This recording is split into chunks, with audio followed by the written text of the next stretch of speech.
निवडणुकीमध्ये आम्ही विकासाच्या मुद्द्यावरती मतं मागतोय आणि दुसऱ्या बाजूला या 2.5 वर्षात काय केलं? अहो, एखादा नगरसेवक महापालिकेत जाऊन काम करतो, बँकेचा संचालक बँकेमध्ये जाऊन काम करतो, तसा आमदार मंत्रालयात जाऊन काम करतो. पण 2.5 वर्ष उद्धव ठाकरे मुख्यमंत्री होते. 2.5 वर्षात फक्त 1 दिवस मंत्रालयात गेले. ललितभाई, 1 दिवस मंत्रालयात गेले. कसं काम होणार हो? आज जगामध्ये 1 नंबरचा देश, 1 नंबरचा पॉप्युलर नेता हे नरेंद्र मोदी आहे, हे लक्षात घ्या. परवाच्या लोकसभेला राहुल गांधी म्हटले महिन्याला 8,500 रुपये खटाखट खटाखट मिळणार. खटाखट खटाखट. आज काय सांगा, खटाखट काय देणार आहे? ते देण्याचं काम हे नरेंद्रभाई मोदी हे करतात. गेल्या 5 वर्ष या देशातल्या 80 कोटी जनतांना मोफत धान्य देण्याचं काम त्यांनी केलेलं आहे. स्पेशियस, लक्झुरियस, सगळं मिळेल अगदी मनासारखं. बटू बिल्डर्स यांचा नवीन गृहप्रकल्प गृहलक्ष्मी रचना. खूप गोष्टी झालेल्या आहेत कोल्हापुरामध्ये, पण विरोधकांचं काही म्हणजे त्या काँग्रेस, ते राहुल गांधी आणि नरेंद्रभाई मोदी, परवाच्या लोकसभेला राहुल गांधी म्हटले महिन्याला 8,500 रुपये खटाखट खटाखट मिळणार.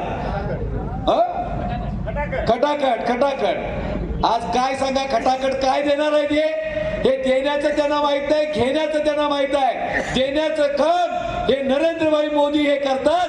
गेल्या 5 वर्ष या देशातल्या 80 कोटी जनतांना मोफत धान्य देण्याचं काम त्यांनी केलेलं आहे. या देशातल्या सगळ्या वर्गासाठी 75 वर्षाच्या वरच्या लोकांना हा प्रवास फ्री करून टाकलेला आहे. काय द्यायचं? आज जगामध्ये 1 नंबरचा देश, 1 नंबरचा पॉप्युलर नेता हे नरेंद्र मोदी आहे, हे लक्षात घ्या. कोरोनाच्या काळात जे काम करून दाखवलं ते अतिशय महत्वाचं. आपल्या देशातल्या जनतेला तर वॅक्सिन 2 दिलेच, पण 60 इतर देशांना सुद्धा वॅक्सिन हे आपल्या भारतानं दिलं. आज या देशाचं उत्पन्न वाढलेलं आहे. देशाच्या सीमारेषा अशा सुरक्षित आणि कणखर झालेल्या आहेत. या देशातल्या शेतकऱ्यांच्या आत्महत्येचं प्रमाण हे कमी झालेलं आहे, कारण शेतकऱ्यांना पण न्याय दिलेला आहे. या ठिकाणी ज्या लाडकी बहिणी योजनेचं जे सांगतात ना, तुम्हाला माहिती आहे 2.5 कोटी लाडकी बहिणींच्या खात्यावरती पैसे जमा झालेले आहेत. 5 महिन्याचे 7,500 रुपये हे एकदम खात्यावर जमा झाले. आणि यावेळची दिवाळी ही अतिशय चांगली दिवाळी आमच्या भगिनींनी या ठिकाणी केलेली आहे.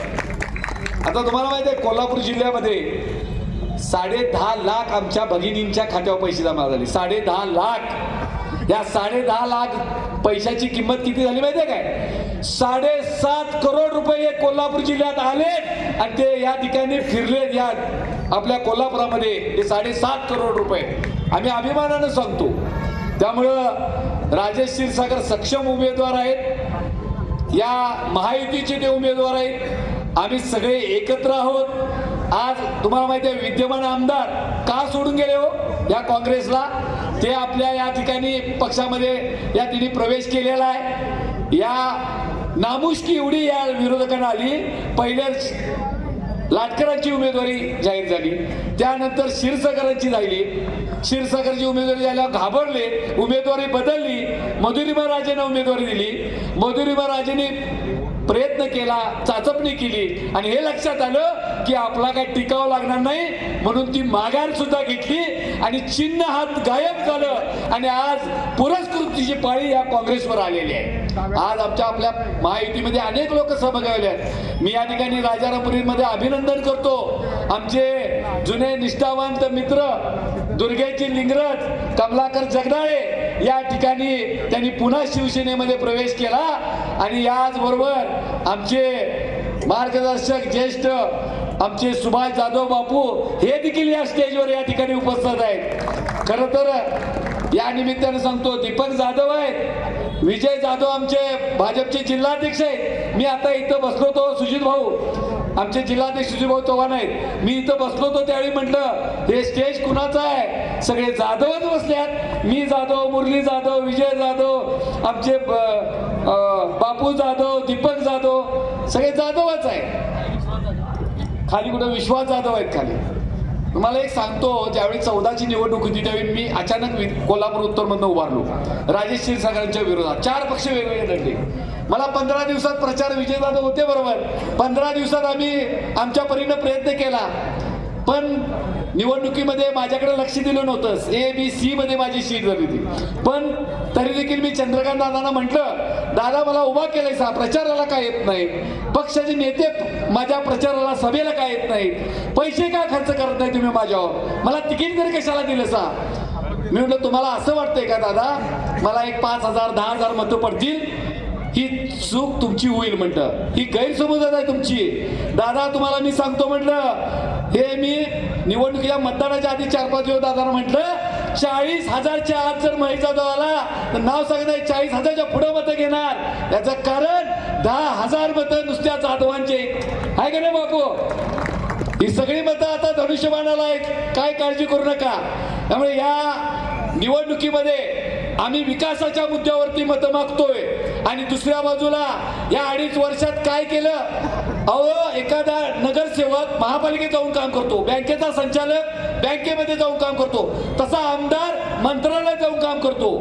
पण 2.5 वर्ष उद्धव ठाकरे मुख्यमंत्री होते, 2.5 वर्षात फक्त 1 दिवस मंत्रालयात गेले. ललितभाई 1 दिवस मंत्रालयात गेले, कसं काम होणार हो. माझं कुटुंब माझी जबाबदारी, घरात बसून फेसबुकवरनं सगळ्या जनतेला मार्गदर्शन असं होतंय वय.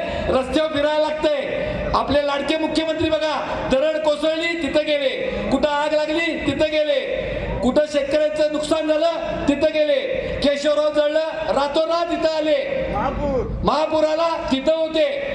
असा मुख्यमंत्री पाहिजे. बहिणींची काळजी करणारा, ज्येष्ठ नागरिकांची काळजी करणारा, विद्यार्थ्यांची काळजी करणारा, खेळाडूंची काळजी करणारा असा लोकप्रिय नेता मुख्यमंत्री असा हवा का घरात बसून राजकारण करणारा हवा, हे जनतेनं ठरवावं. 2.5 वर्षामध्ये आम्ही भरघोस काम केलंय. केशवरावला सुद्धा 25 कोटी आले, त्यातले 10 कोटी राजेश क्षीरसागरांनी पहिल्यांदा या ठिकाणी मंजूर केलेले आहे. त्यामुळं सगळ्या माता भगिनींना एवढं सांगतो, जाता आता लाडकी बहिणीच्या बाबतीत मी नेहमी सांगतो, जाता आता आपलं हे जे सरकार आहे मोदींचं, राजेश क्षीरसागरांना मतदान म्हणजे एकनाथ शिंदेना मतदान, राजेश क्षीरसागरांना मतदान म्हणजे ते नरेंद्र मोदींना मतदान. त्यामुळे या सगळ्या इथं जमलेल्या सगळ्याच माता बंधू भगिनींना मी या ठिकाणी विनंती करतो, येत्या 20 तारखेला मतदान आहे. या 20 तारखेला आपण सर्वांनी 2 नंबरला बॅलेट पेपरवर धनुष्यबाण हे चिन्ह आहे, त्या धनुष्यबाणाच्या चिन्हाचं समोरचं बटन तुम्ही दाबून राजेश क्षीरसागर यांना प्रचंड मताने विजयी करून आपण विधानसभेमध्ये पाठवावं असं आवाहन करतो आणि थांबतो. जय हिंद, जय महाराष्ट्र. अशाच नवनवीन अपडेट पाहण्यासाठी आमच्या कोल्हापुरी कारभार म्हणजेच KK न्यूज चॅनेलला सबस्क्राईब करा.